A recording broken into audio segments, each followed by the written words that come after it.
ஐயனார் துணை சீரியல் அடுத்து வரப்போகிற எபிசோடுக்கான கதைக்களத்தை வந்துட்டு இங்கே பார்க்கலாம். இந்த சீரியல் வந்துட்டு செம்மையாக போகுதுன்னு சொல்கிறவங்க மறக்காமல் லைக் பண்ணிவிட்டு இந்த வீடியோ வந்துட்டு ஸ்கிப் பண்ணாமல் பாருங்கள். ஒரு ட்ராக்கில் வந்துட்டு அதாவது சேரனுக்கு பொண்ணு பார்த்துருக்காங்க. ஆனால் என்னங்க சொல்கிறது, அந்த பொண்ணுக்கு இவரோட பிஹேவியர் அதாவது கொஞ்சம் வள கொல கொலன்னு பேசுகிறதுனால பிடிக்கல. அது மட்டும் இல்லாமல் இந்த விஷயம் தெரிஞ்சு அதாவது நம்ம கார்த்திகா இருக்காங்க இல்லையா, அவங்க சேரன் மேலே உயிரே வச்சுருக்காங்க. இதை எப்படியாவது கெடுத்து விடணும்னு சொல்லிட்டு டைரெக்டாக அந்த பொண்ணு வீட்டுக்கே போய் இந்த மாதிரி எங்கள் மாமா வந்துட்டு நான் லவ் பண்ணுறேன், அவர் எங்கள் முறை மாமா, அவரும் நான் தான் திருமணம் பண்ணிக்கிற போகிறோம், இதில் இடையில யார் வந்தாலும் நடக்கிறதே வேற, அதாவது வந்துட்டு போலீஸில் கம்ப்ளைண்ட் பண்ணிடுவேன்னு மிகப்பெரிய லெவலில் பார்த்தீங்கன்னா நம்ம கார்த்தியா அங்கேயே போய் மிரட்டுறாங்க பொண்ணு வீட்டிலையே. அண்ட் அதிர்ச்சி ஆகுறாங்க என்றே சொல்லலாம். இதை வந்துட்டு எப்படி மறைக்கலாம் அப்படின்னு சொல்லிட்டு அதாவது அந்த பொண்ணோட அப்பா வந்துட்டு டக்குன்னு நிலாவுக்கு ஃபோன் பண்ணுறாங்க. என்னம்மா, அதாவது நல்ல குடும்பம்னு சொன்னீங்க, மாப்பிள்ளை தங்கமானவர்னு சொன்னீங்க, ஆனால் வந்துட்டு ஒரு பொண்ணை லவ் பண்ணுறாராமே, அப்படி இல்லையே சார், அப்போ கார்த்திகா யார், அந்த பொண்ணு எங்கள் வீட்டில் வந்துட்டு தகராறு பண்ணிட்டு போகுது அப்படின்னு சொல்ல அதிர்ச்சி ஆகுறாங்க. அப்போ இந்த அளவுக்கு வந்துட்டு கார்த்திகா நேசிக்கிறாங்களான்னு கோபமாக சடார்படான்னு பேசிட்டு இந்த சாவகாசமே வேணாம்னு அதாவது ஃபோனை கட் பண்ணிடுறாரு. பட் அதுக்கப்புறம் தான் ஸ்ட்ரைக் ஆகுது நம்ம நிலாவுக்கு. ஆமாம், அதாவது வந்துட்டு இந்த அளவுக்கு கார்த்திகா பொண்ணு நேசிக்குதுன்னா அப்போ வந்துட்டு கார்த்திகா தான் சேரனுக்கு கரெக்டாக இருப்பாங்கன்னு சொல்லிட்டு ஒரு முடிவு எடுக்கிறாங்க. பொண்ணு வீட்டார்கள் வேணான்னு சொல்லிட்டாங்க இல்லையா, அதை வந்துட்டு சொல்லாமல் அதாவது தம்பிகளை எப்படி திசை மாற்றி விடுறாங்கன்னா, அதாவது அந்த பொண்ணை வேண்டா வெறுப்பாக தான் அண்ணன் பிடிச்சிருக்குன்னு சொன்னாரே தவிர கார்த்திகாவை தான் மிகப்பெரிய லெவலில் நேசிக்கிறாரு.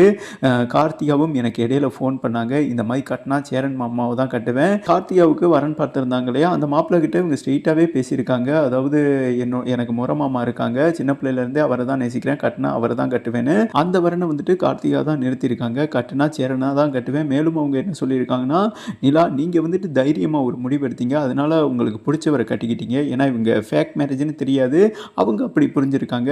அந்த மாதிரி நானும் முடிவெடுக்க தயார்னு அதாவது நிலாவுக்கு இவங்க கால் பண்ணி பேச எல்லாத்துக்கும் தயாராங்க. உங்கள் வீட்டுக்கு வந்துட்டு நாங்கள் தட்டு தாம்பலத்தோடு வந்துட்டு பொண்ணு கேட்போம், அதில் உங்கள் அம்மா அப்பா ஏதாவது கலவரம் பண்ணாங்கன்னா நீங்கள் வந்துட்டு எங்கள் பக்கம் நிற்பீங்களா, சேரன் மாமா பக்கம் நிற்பீங்களா அப்படின்னு கேட்க, அதெல்லாம் நிற்கிறேங்கன்னு சொன்னோன்னு தான் இவங்க தட்டு தாம்பாளத்தை எடுத்துகிட்டு வீட்டுக்கு போகிறாங்க. ஆனால் கார்த்திகா அம்மா அப்பா வந்துட்டு மிகப்பெரிய தகராறு பண்ணி அந்த தட்டை அடிச்சு தூக்கி வீசுகிறாங்க. அந்த இடத்துல கார்த்திகா ஆளுமையாக செயல்படுறாங்க. எங்கள் அம்மா அப்பா எனக்கு முக்கியம் கிடையாது, கட்டுனா நான் சேரன் மாமாவை தான் கட்டுவேன். என்னைக்கு அவங்க வீடு தேடி தட்டு தாம்பலத்தோடு வந்திருக்காங்கன்னா எங்கள் மாமாவுக்கு என்னை பிடிச்சதுனால தான் இந்த அளவுக்கு அவர் விட்டுருப்பாரு. நான் எங்கள் சேரன் மாமாவை தான் திருமணம் பண்ணிக்கிடுவேன். இதற்கிடையில் யார் இடையூறாக வந்தாலும் தூக்கி எறிஞ்சிட்டு போயிடுவேன். அது அம்மாவாக இருந்தாலும் சரி, அப்பாவாக இருந்தாலும் சரி, எனக்கு பிடிச்ச வாழ்க்கையை நான் வாழ போகிறேன்னு தைரியமாக வந்துட்டு வெளியே வராங்க என்றே சொல்லாங்க. இதற்கு காரணம் என்னென்னா, சோழன் ஆல்ரெடி வந்துட்டு ஒரு மிகப்பெரிய பிளான் போட்டாங்க, நிலாவும் சோழனும். ஏன்னா வாழ வந்தான் தானே அந்த கான்ஸ்டபிள் ரிஜிஸ்டர் மேரேஜ் இவங்களுக்கு பண்ணி வச்சாங்க. அவர்கிட்ட வந்துட்டு இவர் ஆல்ரெடி பேசிட்டாரு, எங்கள் அண்ணன் வந்துட்டு இந்த மாதிரி லவ் பண்ணுறாப்புல, ஒரு ரிஜிஸ்டர் மேரேஜ் பண்ணணும், நீங்கள் தான் உதவியாக இருக்குன்னு.